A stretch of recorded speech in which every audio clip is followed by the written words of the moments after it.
my channel. So I told y'all that I was going to make a low-carb chili recipe, and that's what I'm doing right now. So I'm making a regular pot of chili for the family with the beans and all that, and then for me, it'll basically be a beanless chili, but the chili, the beans will be replaced with some bacon. So I'm going to turn the camera around, show you what I'm doing right now. Okay. So over here, I have 3 pounds of hamburger and 2 onions. Browning up. I haven't put any seasonings or anything in there yet. The onions is going to season it up. I will put a little salt and pepper, garlic powder, and then we'll leave it at that. And then I'm going to show you guys what I'm going to do. I'm going to take probably about 1/3 of all of this after I drain it, put it back in the pan. I'm going to take 1/3 of it. I'm not putting onion powder because there's a lot of onion in there, but I am going to do salt and pepper. I'm going to take 1/3 of it, and then I'm going to make my chili. So I'm going to show you, and I'll probably have enough to have some tonight and then tomorrow night as well. So that's always a good thing when you can kind of do that and not only have to cook once for yourself. So anyway, I'll take about 1/3 of that hamburger and onions, and then also I will be using beef broth. And I had the recipe written down, but it was for like a whole big pot. So what I'm doing is just kind of minimizing everything so I can make just enough, you know, for me, and then, you know, not to have a ton of it. So I'll be using beef broth, probably around 1.5 cups or so. And I'll be using this right here. This is the Black Label fully cooked bacon. What I'll do is when I get the hamburger in my pot, I'll go ahead and chop this up. I'll put it in with the hamburger and all of the other ingredients. I'm using a little bit of minced garlic. I'm using these right here, which is diced tomatoes with jalapeno peppers. And I'm also using a can of the hot rotel, simply because I want something with a kick today. So I'm going to be using that. And then the spices, I'm going to be using some ground cumin, some paprika, and some chili powder. And I think that's it. Let me double check.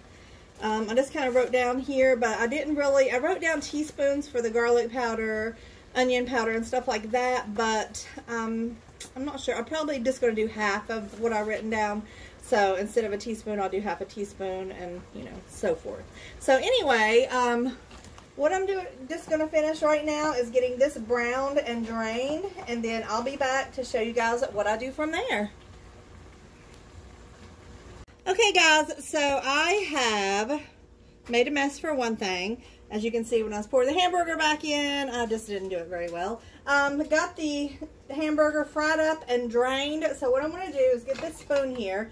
I'm going to get some of this out of this pan and put it in my pan. About 1/3-ish. Try not to make another mess. Let's see. Okay, so that's what I'm doing. And the rest of it can just be fried up to them. Then I'm going to add this bacon that I chopped up. So this is that whole pack of bacon, which is really actually not much. 8 slices, but they're thin as paper. Okay, so there's that. And then I'm going to add my can of hot rotel.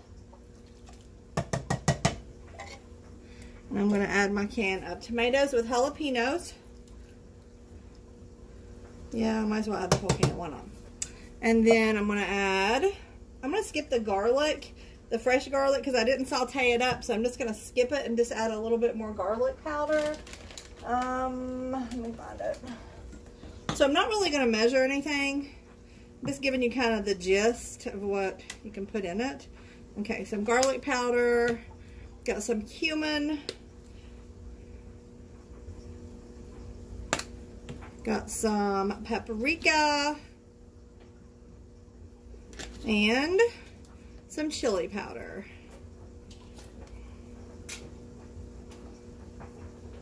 Chili powder is what mainly gives it the chili flavor. So I'm going to add a little extra of that. I need to whip up my own batch of chili powder and just keep it in a mason jar. Okay, there's that. And then I'm going to add some chicken broth just to kind of top it off. Not chicken broth. beef broth, guys. I'm crazy. So just some beef broth, and I'm going to let that boil and boil and boil. I want them flavors to really mingle up together. Give her a stir. Now, while this boils up, it would help if I turn the pan on, but while this boils up, I'm going to go ahead and get theirs, everything added in theirs. And then whenever I get done, I'm going to show you what I add on to this to make it even better.